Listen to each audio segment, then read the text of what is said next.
Bom dia, pessoal do Centro de Estudos do Nox, nono ano do ensino fundamental. Estamos aqui para dar continuidade à nossa matéria, que é a Primeira Guerra Mundial. Então, nós paramos lá na última aula, nós falamos a respeito das alianças militares que foram criadas aí no período anterior à Primeira Guerra Mundial. Nós vimos aí a criação da Tríplice Aliança, formada pelo Império Austro-Húngaro, Itália e Alemanha. Nós vimos aí também a Tríplice Entente, formada por Inglaterra, França e Rússia. Império Russo, na verdade, que era um grande império naquele momento da história. Mas nós vimos aí que esses impérios eles queriam conseguir a hegemonia mundial. Eles lutavam pela supremacia. Nós vimos um fato aí que foi de excepcional importância, foi quando o Império Austro-Húngaro, em 1908, ele invadiu a Península Balcânica, a região dos Balcãs, a Bósnia-Herzegovina. Então, o Império Austro-Húngaro invadiu aquela região lá e acabou frustrando os interesses do Império Russo, que queria criar com a Sérvia, outro país que ficava ali do lado, queria criar uma outra nação eslava chamada de a Grande Sérvia. Então, o Império Austro-Húngaro invadiu a região e acabou o quê? Criando uma tensão ali naquela região. Por isso que os historiadores dizem que aquela região era o barril de pólvora da Primeira Guerra Mundial. Mas o que vai acontecer? Vai acontecer que, quando o Império Russo ficou frustrado, ele acabou incentivando ou patrocinando lá na Sérvia a criação de sociedades secretas, sociedades terroristas, que queriam agora desestabilizar o governo lá do Império Austro-Húngaro. Então, uma dessas sociedades secretas era chamada de Mão Negra. E essa sociedade secreta aí, ela vai planejar um atentado contra o príncipe herdeiro do Império Austro-Húngaro, o arquiduque Francisco Ferdinando. Você vê aí na sua tela que em 28 de junho de 1914, ele e a sua esposa decidem visitar aquela região lá, que é o barril de pólvora, prestes a explodir a qualquer momento.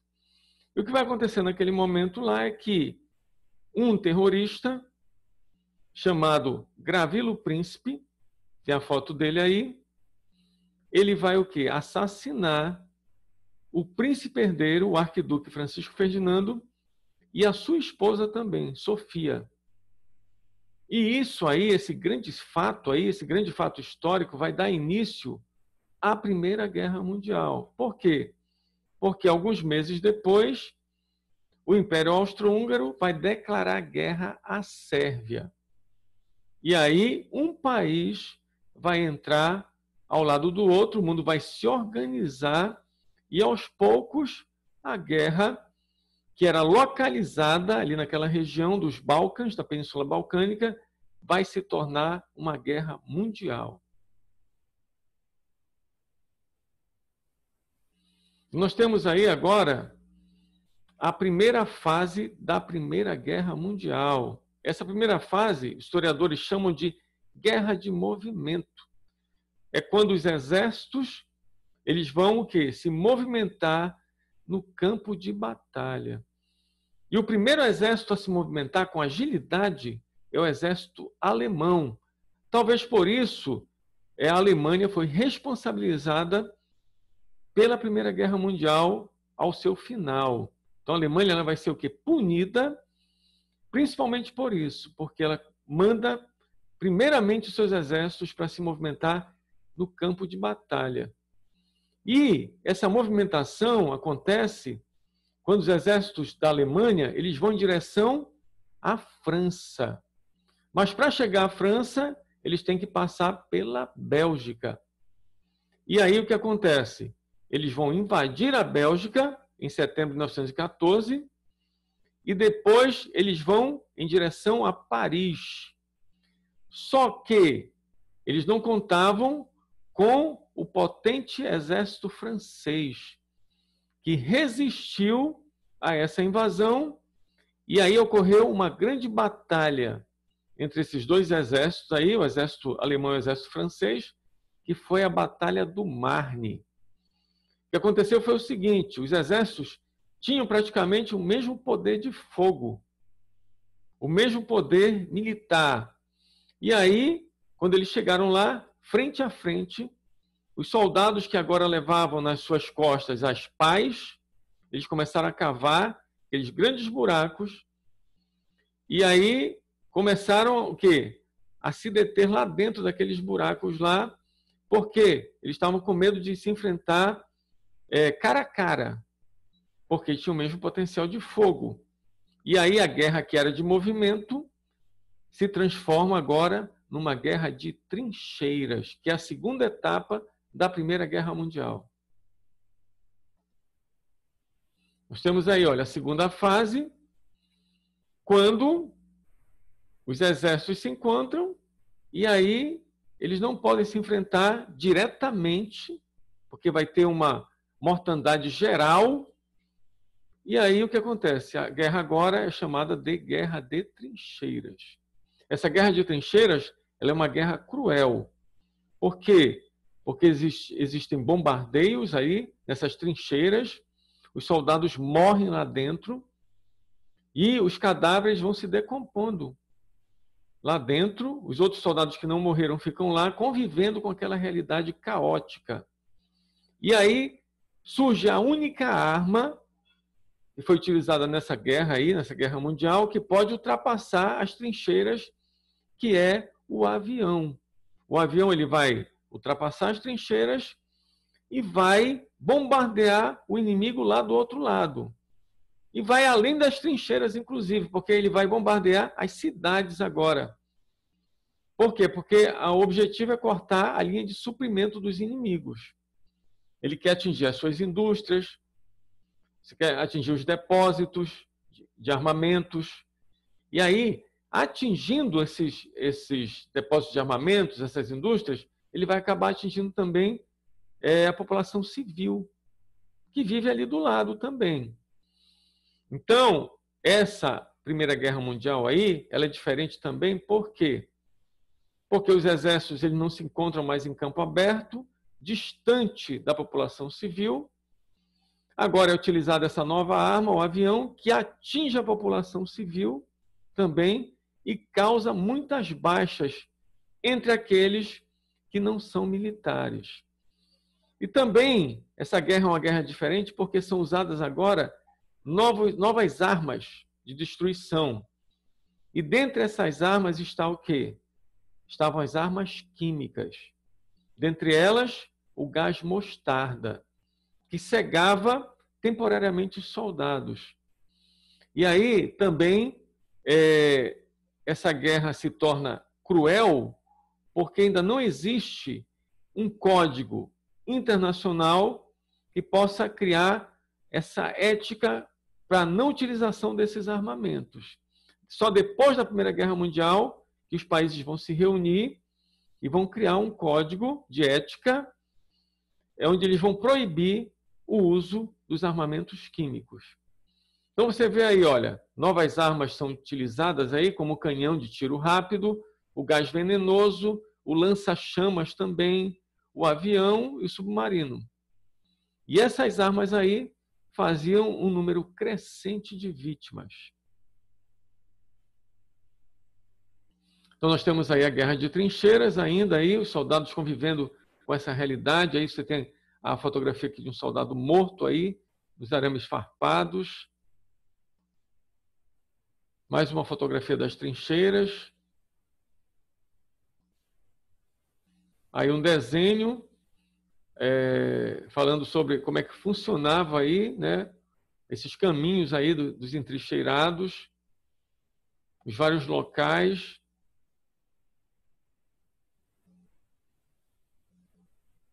Mais uma vez as trincheiras, aqui ainda a fotografia de alguns soldados.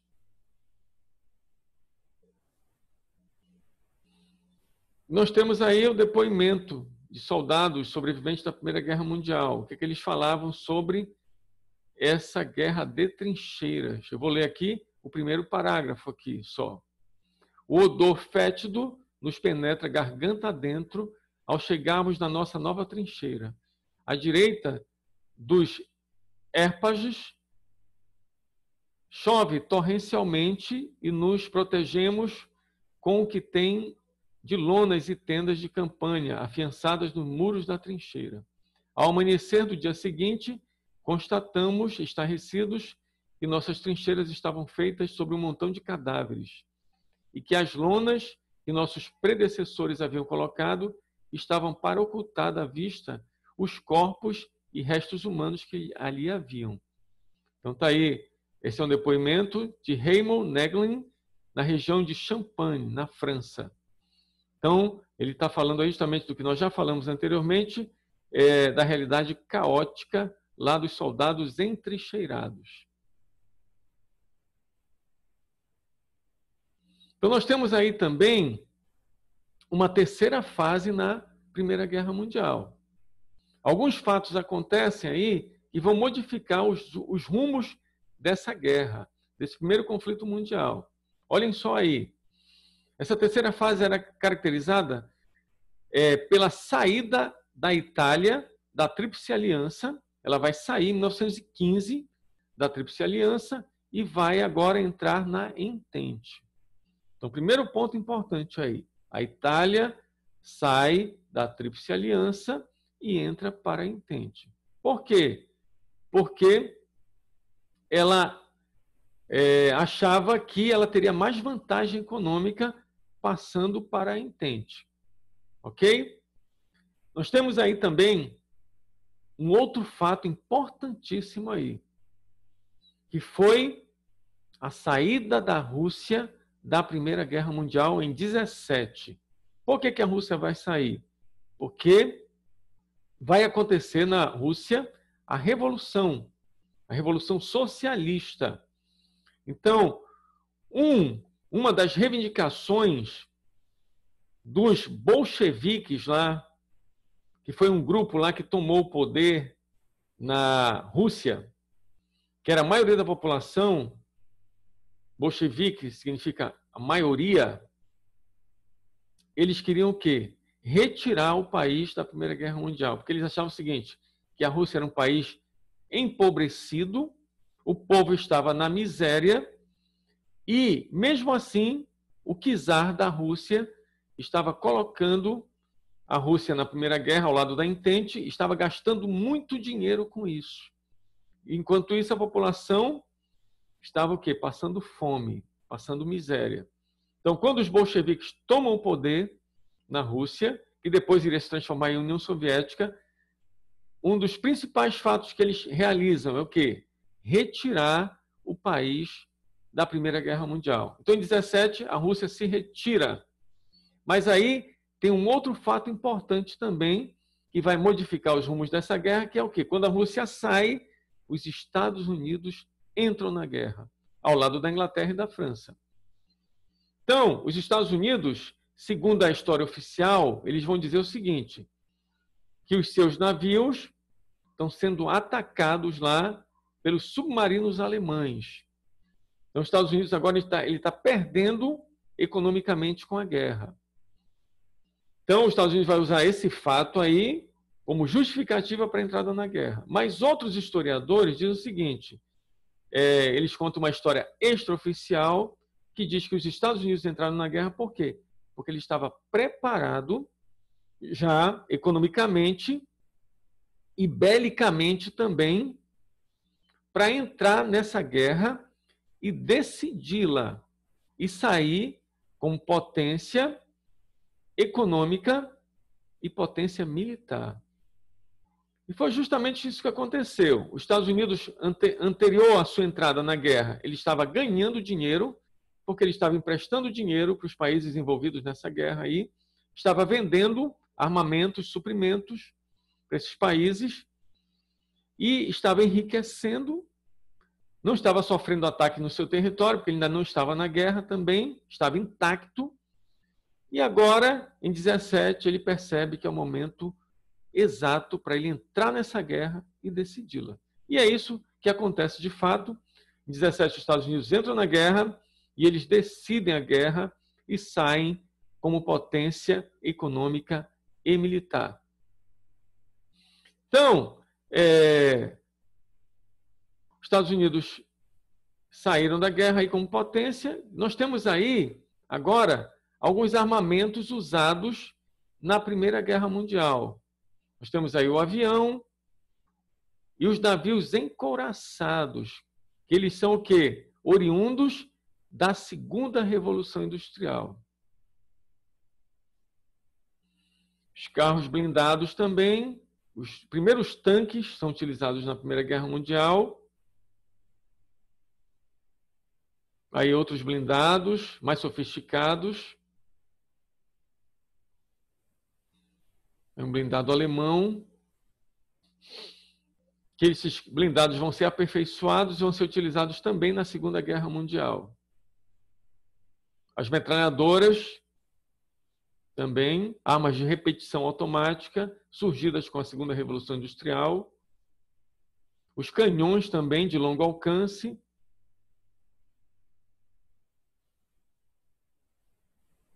Outros canhões. E nós temos aí, depois que os Estados Unidos entram na guerra,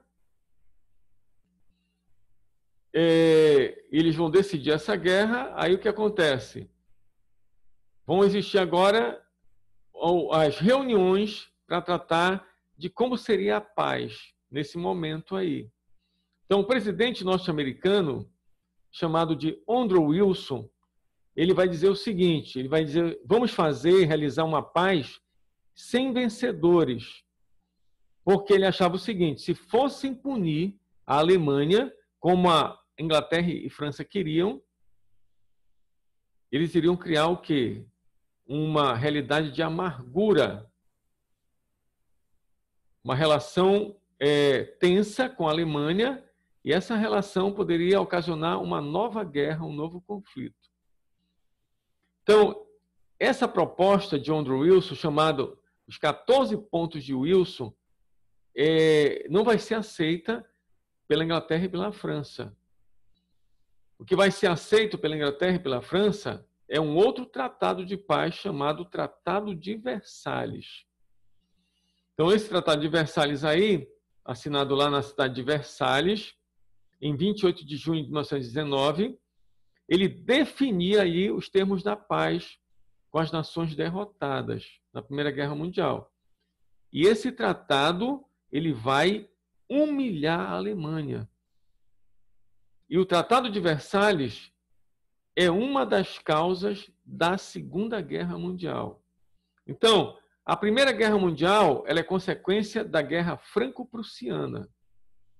E a Segunda Guerra Mundial é consequência da Primeira Guerra Mundial e do Tratado de Versalhes, que vai humilhar a Alemanha. Vai criar um ressentimento. Então, você tem aí alguns artigos desse tratado. Você tem aí, olha, determinava que a Alemanha cederia o território do Sarre, rico em minas de carvão, por um prazo de 15 anos à França.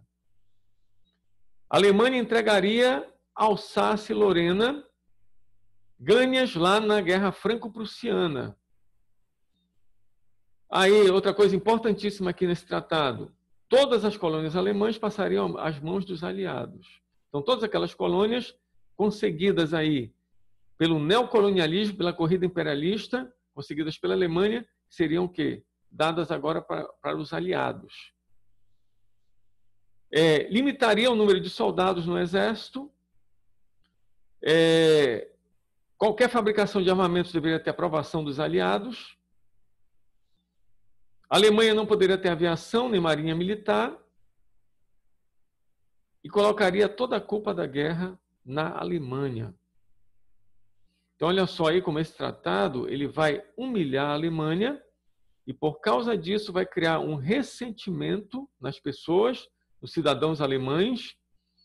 E, nesse contexto aí, um cabo que havia lutado na Primeira Guerra Mundial, ele vai começar a pensar uma maneira de tirar a Alemanha dessa triste realidade, e ele vai começar a organizar um novo partido político, que vai ser o Partido Nazista, que vai envolver a Alemanha numa nova guerra com esses países aí da Entente, Inglaterra e França. Outra coisa importantíssima aí também é que, com o Tratado de Versalhes, foi criada uma república na Alemanha chamada República de Weimar. Weimar porque foi criada nessa cidade lá da Alemanha, chamada Weimar. E essa república era uma república fantoche. Ou seja, o presidente agora ele ia ser manipulado pelas potências vencedoras da Primeira Guerra Mundial. E essa realidade revoltava o povo alemão também. E a Alemanha ainda, ela pagaria altos impostos às nações vencedoras da Primeira Guerra Mundial. Então, toda essa realidade aí do Tratado de Versalhes, ele vai o quê? Ter como consequência uma nova guerra, um novo conflito mundial, que vai ser a Segunda Guerra. Tá? Outra coisa aí também, olha só, as consequências da Primeira Guerra Mundial. Os países europeus de credores passaram a ser devedores. Eles deviam agora para quem? Para os Estados Unidos lá, que lá no início da guerra, ele não havia entrado na guerra ainda, ele estava o quê? Emprestando dinheiro, estava vendendo suprimentos para os países da Europa envolvidos na Primeira Guerra. Então nós temos aí a Rússia também, nós já comentamos sobre isso, houve a tomada de poder pelos bolcheviques lá, né? E o movimento operário assumiu o poder lá naquele país e estabeleceu um novo sistema econômico chamado socialismo, baseados nas ideias de Karl Marx, filósofo socialista. Outra questão aí, consequência, o recrutamento de homens para combate permitiu também uma participação maior das mulheres no mercado de trabalho. Então, enquanto os homens foram para o combate, aí as mulheres foram o quê? Tomar os seus lugares lá no mercado de trabalho. Então, essa realidade aí abriu o mercado de trabalho para a mão de obra feminina também. Outra coisa, nesse contexto aí, que vai ser chamado de período entre guerras, entre a Primeira e Segunda Guerra Mundial, por essa realidade caótica aí, na Europa, surge agora governos autoritários e fortemente militarizados, caracterizados por um extremo nacionalismo. Nós temos como exemplo o nazismo na Alemanha e o fascismo na Itália. Nós temos também aí o fim desses impérios que existiam anterior à Primeira Guerra Mundial. O Império Alemão deixa de existir, o Império Austro-Húngaro e Turco-Otomano. Surgiram também novos países na Europa, a Áustria, a Hungria, a Tchecoslováquia e a Iugoslávia. Com o fim do Império Russo, formaram-se, além da Rússia Soviética, Finlândia, Estônia, Letônia, Lituânia e Polônia. A Alemanha derrotada e a Itália vencedora, com graves problemas econômicos e sociais ao fim da guerra, iriam criar ambientes favoráveis à eclosão da Segunda Guerra Mundial, como nós já vimos aí. Então, de um lado ali a Alemanha humilhada e derrotada, e a Itália, embora tenha passado para a Entente em 1915, ela tinha sido vencedora, entre aspas, porque ela ia enfrentar, como a Alemanha, graves problemas econômicos e sociais, que iam causar o caos na sociedade e ia levar à subida ao poder de um ditador chamado Benito Mussolini. E na Alemanha, iria subir ao poder Adolf Hitler.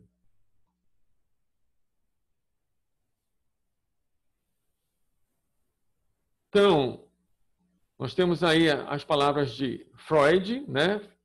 Foi um grande psicólogo aí. O que é que ele vai falar aí? Não é raro ouvirmos a frase acima, pois as ideias do médico Sigmund Freud, pai da psicanálise, se popularizaram de tal forma que conceitos como a influência, o inconsciente sobre o consciente, a sexualidade como base das neuroses, repressão e transferência já se incorporaram à cultura ocidental. Influenciado pela Primeira Guerra Mundial, Freud lança o livro mal-estar da civilização, no qual explicita uma visão pessimista sobre a natureza do homem. Além de ser guiada por instintos e não pela razão, a essência humana seria má e agressiva por natureza. Esses instintos só seriam disciplinados pela civilização e seus métodos de controle: família, escola, igreja e polícia. Ainda assim, os instintos humanos seriam irresistíveis, e a Grande Guerra, a maior prova dessa nossa perversidade. Na Europa pós-guerra, o clima de descrença na ciência e no progresso humano criou a ideia de que o mundo jamais seria o mesmo novamente. Então, na verdade, o que aconteceu foi o seguinte: o homem da Belle Époque, que acreditava na ciência, acreditava no crescimento econômico e cultural, com o advento da Primeira Guerra Mundial, ele entra o quê? Numa depressão psicológica, e ele passa a não acreditar mais nesses fatores. E aí, o homem agora passa a temer os seus próprios instintos, né? É uma coisa a se pensar sobre essa questão aí, que o Freud colocou. E aí surgiu a ideia na cabeça do ser humano que o mundo jamais seria o mesmo novamente. E realmente não o foi mais. Porque o homem, após a Primeira Guerra Mundial, ele passa a se organizar novamente, prevendo um novo conflito, que seria a Segunda Guerra Mundial. Então, nós terminamos por aqui a nossa aula sobre a Primeira Grande Guerra. Ficamos por aqui. Espero que vocês tenham aproveitado aí essa videoaula. Estudem e brevemente estaremos passando exercício, tá? Próxima videoaula já vai ser assunto novo, matéria nova para o segundo bimestre. Até a volta e tchau, tchau.